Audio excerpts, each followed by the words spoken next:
ये जो नफरत का कारोबार है, इस कारोबार को अगर हम बंद नहीं कर पाएंगे तो हम जो सम्मानजनक रोजगार की बात करते हैं, सुरक्षित रोजगार और सम्मानजनक वेतन की बात कर रहे हैं, वो नहीं बनने वाला, वो नहीं आने वाला। और इसीलिए ये नफरत के कारोबार को बंद करना, नफरत के रोजगार को बंद करना, ये भी हमारे लिए बिल्कुल जरूरी है। देश की खेती चौपट हो गई, लेकिन नफरत की खेती जोरों पर है।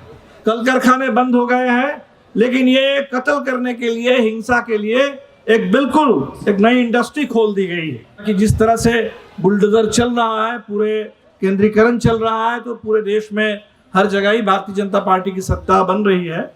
लेकिन अभी भी इस देश में कुछ जगह विपक्षी सरकारें भी हैं।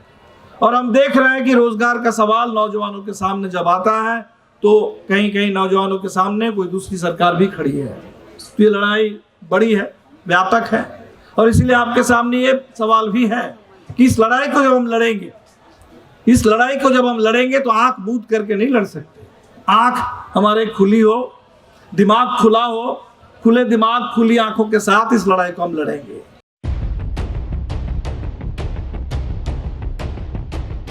आज पूरे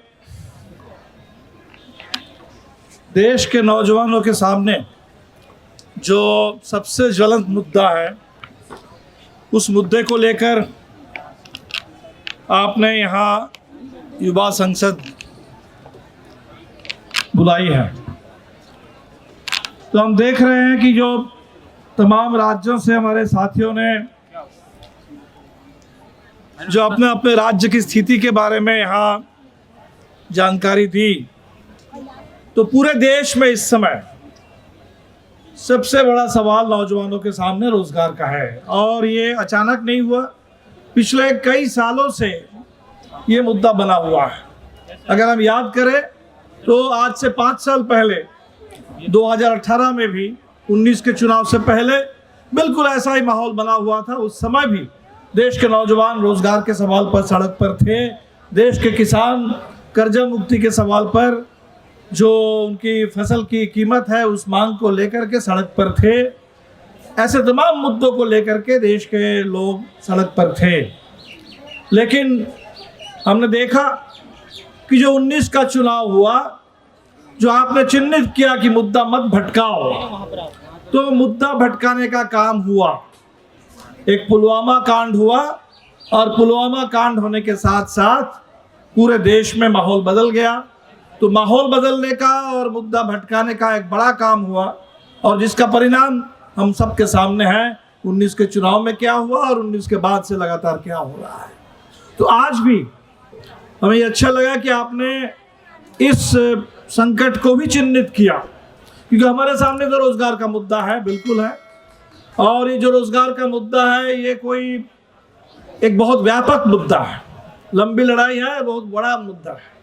क्योंकि हमारे जो रेलवे के साथी बता रहे थे कि हमने परीक्षा क्लियर कर दी, भर्ती नहीं निकाली जाती है, वैकेंसी नहीं निकलती है, वैकेंसी के बाद जो परीक्षा हुई, परीक्षा क्लियर कर दिया, उसके बाद उनको ज्वाइन करने के लिए जो नौकरी उनकी है, उस नौकरी ज्वाइन करने के लिए भी वर्षों का इंतजार, और इसमें भी कितने सारे दांव पेच, और इसमें भी कितनी लंबी लड़ाई।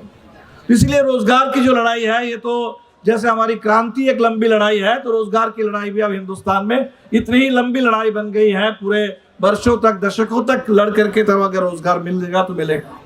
तो इस लंबी लड़ाई में जब हम निकले हैं, तो हमारे सामने कहीं पंचायत है, कहीं राज्य सरकार है, कहीं केंद्र की सरकार है। और इतना बड़ा देश है तो राज्य सरकार है, तो अलग अलग पार्टियों के भी है अभी भी। हालांकि जिस तरह से बुलडोजर चल रहा है, पूरे केंद्रीकरण चल रहा है, तो पूरे देश में हर जगह ही भारतीय जनता पार्टी की सत्ता बन रही है। लेकिन अभी भी इस देश में कुछ जगह विपक्षी सरकारें भी हैं। और हम देख रहे हैं कि रोजगार का सवाल नौजवानों के सामने जब आता है तो कहीं कहीं नौजवानों के सामने कोई दूसरी सरकार भी खड़ी है। तो ये लड़ाई बड़ी है, व्यापक है, और इसीलिए आपके सामने ये सवाल भी है कि इस लड़ाई को जब हम लड़ेंगे तो आंख मूंद करके नहीं लड़ सकते।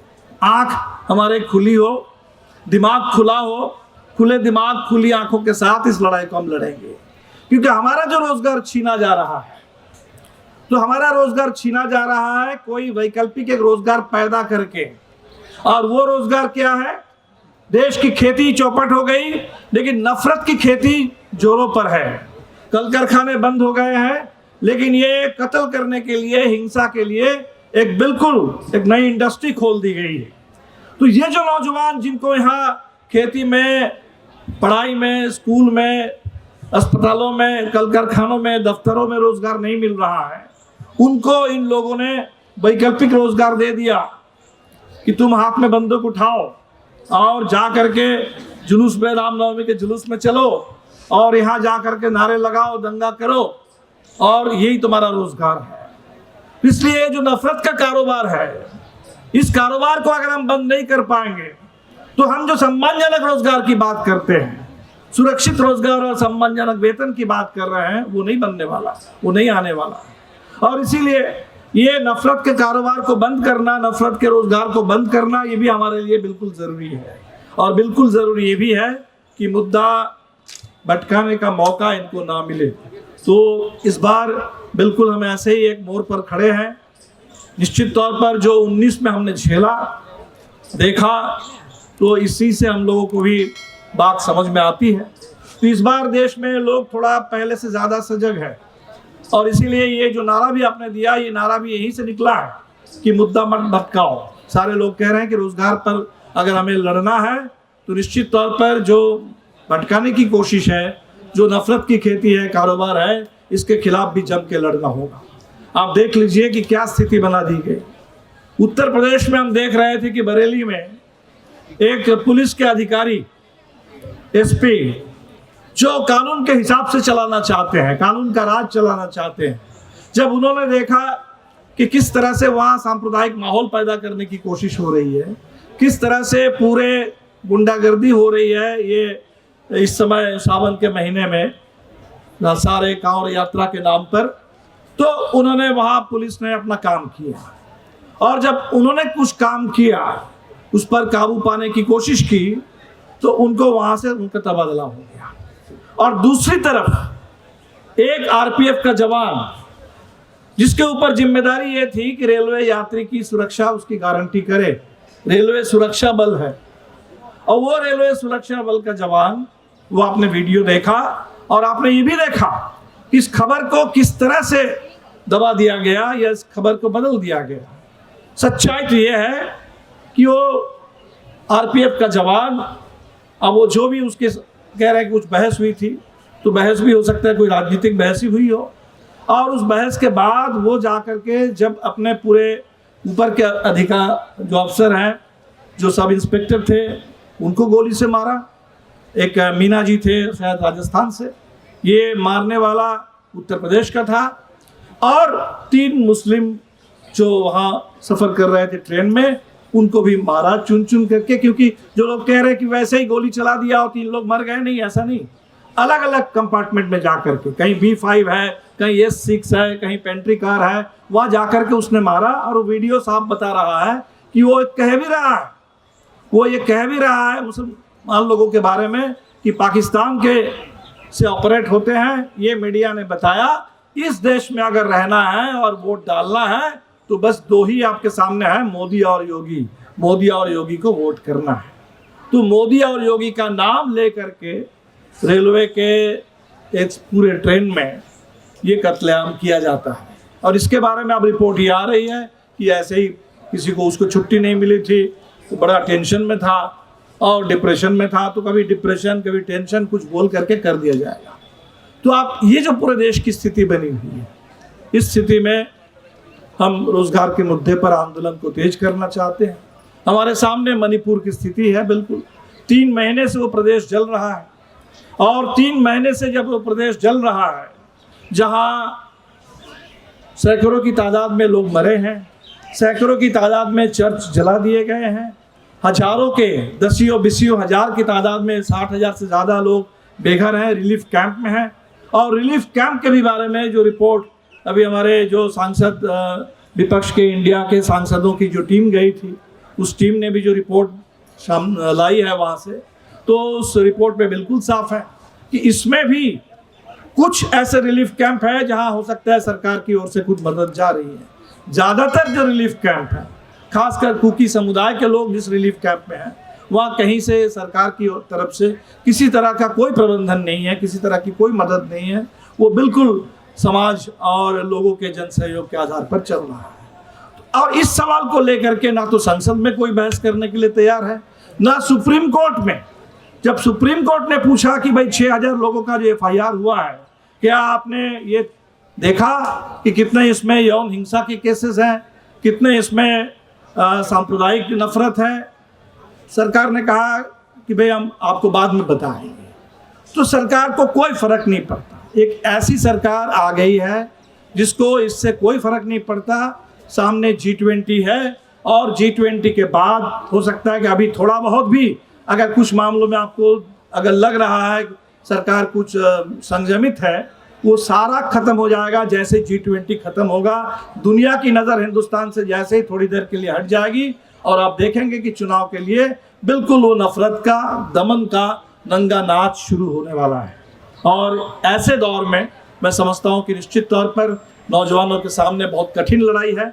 और इसीलिए आपने जब चिन्हित कर लिया कि हमें अपना रोजगार भी पाना है, रोजगार के हक को हासिल करना है, सम्मानजनक रोजगार और सुरक्षित रोजगार और सम्मानजनक वेतन के साथ हमें संविधान में जो आरक्षण का हक मिला है, जो प्राइवेट सेक्टर में नहीं मिलता है, तो रोजगार के हर मोर्चे पर हमें आरक्षण का पूरा अधिकार लेना है। और जो मांग अभी उठी है पूरे देश में, जो एक कास्ट सेंसस की भी मांग उठी है, और वो सेंसस अगर हो तो आरक्षण के ऊपर जो आपने जो सीमा लगा दी है उस सीमा को भी खत्म करो और लोगों को बिल्कुल ज़रूरत के हिसाब से आरक्षण मिले पूरे देश में। ये अधिकार को लेके भी आगे बढ़ना है। तो हमारे लिए बिल्कुल ज़रूरी है कि हम राजनीतिक तौर पर भी बिल्कुल सजग रहें, सचेत रहें। और हम जो नौजवान सजग हैं और सचेत हैं, हमारे ऊपर ये अतिरिक्त जिम्मेदारी है। जिस गांव से आप आए हैं यहाँ, उस गांव में जब लौट करके जाएंगे, उस मोहल्ले में जब लौट करके जाएंगे, अपने अगल बगल में, आस पड़ोस में तमाम लोगों को सचेत करना, उनको इस समय जगा के रखना, ताकि हम कहीं भी इस चक्कर में ना आ जाए। ये जो मुद्दा भटकाने की साजिश है, नया कोई पुलवामा आपके सामने थोपने की जो कोशिश हो रही है, इस दौर में भी, कठिन दौर में भी हम लोग जगे रहें और पूरे देश को, देश के लोकतंत्र को, संविधान, इसकी हिफाजत करने का जो जिम्मेदारी हमारे ऊपर है, जो सरकार के ऊपर तो कोई जवाबदेही सरकार की नहीं है, लेकिन हम जिम्मेदार हैं। हमारे ऊपर इस देश की एक जवाबदेही है, इस जनता की एक जवाबदेही हमारे ऊपर है। जो नौजवान खास तौर पर लाल झंडे के साथ भगत सिंह और अंबेडकर का नारा लेकर के, नाम लेकर के जो आप मशाल जला करके चल पड़े हैं, आपके ऊपर बहुत ज़्यादा जिम्मेदारी है। हम बस यही आपसे अपील करेंगे और आप पर ये भरोसा है कि आप अपनी जिम्मेदारी ज़रूर निभाएंगे और इस यूथ पार्लियामेंट के संदेश को देश के हर कोने तक ले जाएंगे। और आने वाले दिन में एक बहुत बड़ा, जो हम सब लोग सोचते हैं कि शायद अभी भी जो हम नौजवानों का जो आंदोलन है, इसमें जो भागीदारी हो रही है, इससे भी ज़्यादा जब भागीदारी होगी, इससे भी ज़्यादा बड़ी तादाद में जब हम नौजवानों को गोलबंद कर पाएंगे, तब एक लड़ाई और बढ़ेगी। और तब हमारे जो भटके हुए नौजवान हैं, जिनको वो आपके रामनवमी के जुलूस में या तरह तरह के धार्मिक आयोजनों में एक उग्र राष्ट्रवाद का नारा दे करके हमारे ही दूसरे साथियों के खिलाफ, कहीं आम मुस्लिम लोगों के खिलाफ, कहीं इस देश के लाल झंडे के ट्रेड यूनियन करने वाले मजदूर नेताओं के खिलाफ, कहीं किसानों के खिलाफ, कहीं महिलाओं के खिलाफ जो नौजवानों को भड़काया जा रहा है, उस हिंसा में उनको झोंका जा रहा है, उन नौजवानों को भी बचाने का, उनको भी समझाने का, ये भटके हुए नौजवानों को भी एक सही रास्ते पर लाने का भी काम हमारा है। वो भी एक वैचारिक संघर्ष है, वो भी एक सामाजिक संघर्ष है, वो भी एक पूरे संगठन और आंदोलन का एजेंडा है। और हम उम्मीद करेंगे कि आप इस पूरे एजेंडे के साथ इस सफल जो यूथ पार्लियामेंट आपने किया आयोजित, इसके संदेश को देश के हर कोने में ले जाएंगे और इस आंदोलन को आगे बढ़ाएंगे। बहुत बहुत शुक्रिया सभी साथियों को, और ख़ास तौर पर आपके नौजवान आंदोलन की शुरुआत करने वाले हमारे शुरुआती समय के नेता साथी शहीद चंद्रशेखर से लेकर के देश के तमाम उन नौजवान साथियों को जो जेल में है इस समय, साथी उमर खालिद जैसे नौजवान जेल के अंदर हैं, कितने सारे लोग दिल्ली में और दिल्ली दंगे के झूठे आरोप में, और आपके महाराष्ट्र में भीमा कोरेगांव के भी फर्जी मामले में जेल में हैं। जेल में जो साथी बंद है उन सभी साथियों की रिहाई की मांग करते हुए और सभी को लाल सलाम पेश करते हुए मैं अपनी बात खत्म कर रहा हूँ। इनकलाब जिंदाबाद।